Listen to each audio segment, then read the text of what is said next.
Welcome back, everybody, to Let's Talk About Sleep.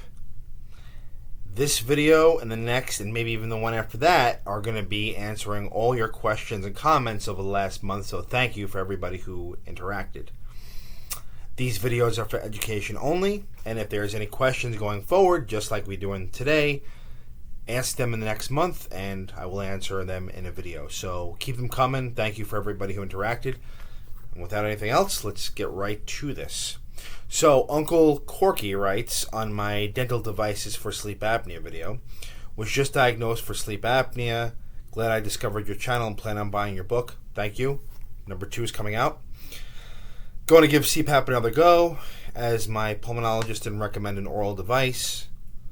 One of my major symptoms is insomnia and always being in a light sleep phase.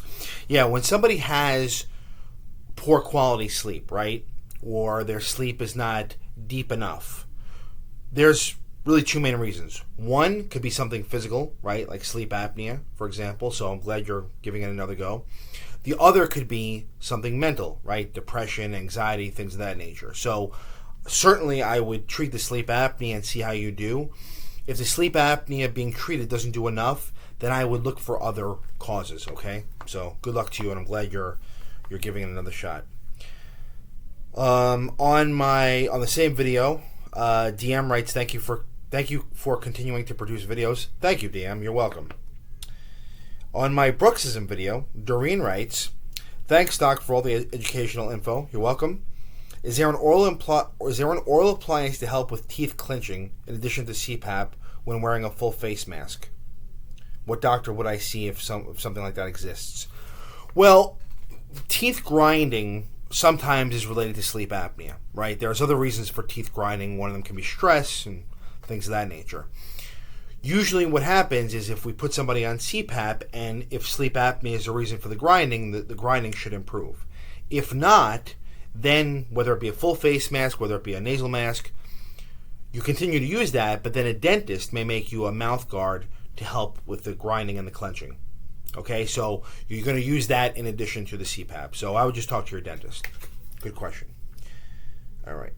On my trazodone video, Melanie writes, thanks for this video. Very helpful. You're welcome. My doctor put me on trazodone for anxiety and sleep, which it's perfect for. I've been on amitriptyline in the past, weaning off. I spoke to the pharmacist. He said I should take 25 of the amitriptyline with 25 of trazodone for 3 nights. And wean down, so on and so forth. Yeah, there's different ways to do that. I mean, there's not really a right answer. The way the pharmacist told you is fine. You know, you kind of go up on one while you go down on the other. Alternatively, you could just wean off the amitriptyline slowly and then start the trazodone. There's not really a right or wrong answer. So, I mean, you asked this question a few weeks ago, so hopefully by now you've you started the trazodone. I think the trazodone works better, really almost than anything else. Some people may disagree, but I'm glad you're transitioning over, so hopefully that helps you. On my question answered video from last month, DM writes, we'd love to see the video on seasonal affective disorder. Thank you, it is coming.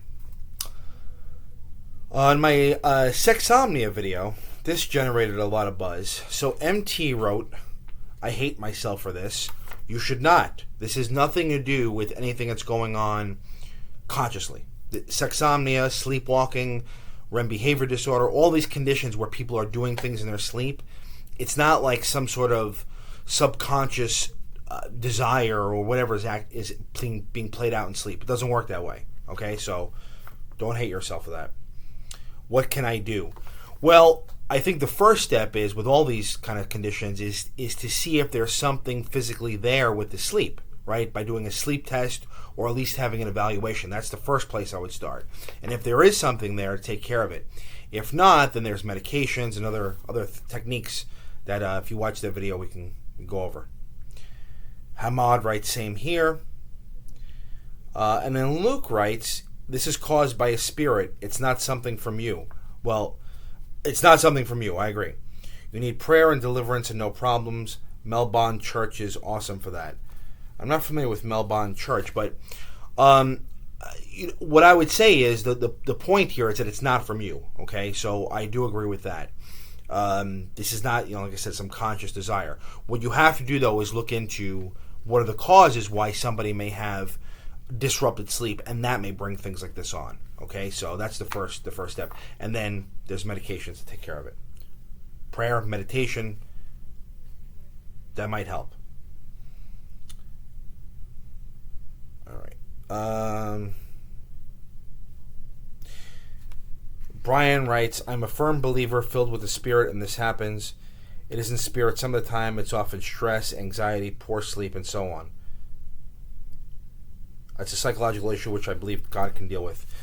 Yeah, I mean, I agree with you. I think a lot of this is not psychological in the fact that you're thinking about these things and you act them out. It's psychological in that it can trigger poor sleep, and that can then bring on bizarre things, right? Poor sleep causes people to feel unrested. Poor sleep causes people to have headaches. Poor sleep causes people to have sleepwalking episodes and other things like we're talking about here. Sexsomnia is part of that. Okay, so spiritual aspects aside, you definitely want to look into this if it's something that happens all the time. Okay, you want to have a sleep test and then a sleep evaluation.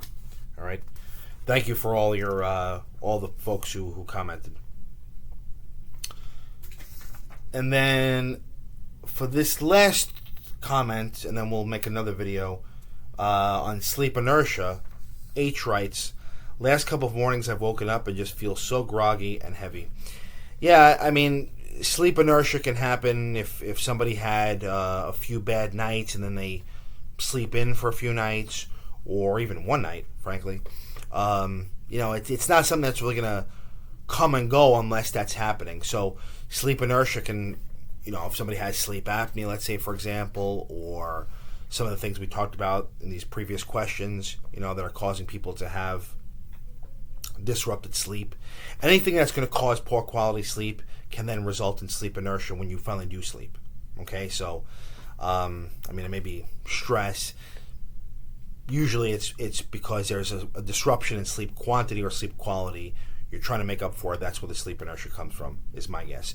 But if this is something which happens frequently, get a sleep evaluation. Okay? All right, so I guess I'll stop there. Next video coming on a few days, Friday. And we'll talk then. Until next time, everybody, thank you for interacting. Keep it coming. And until next time, sleep well.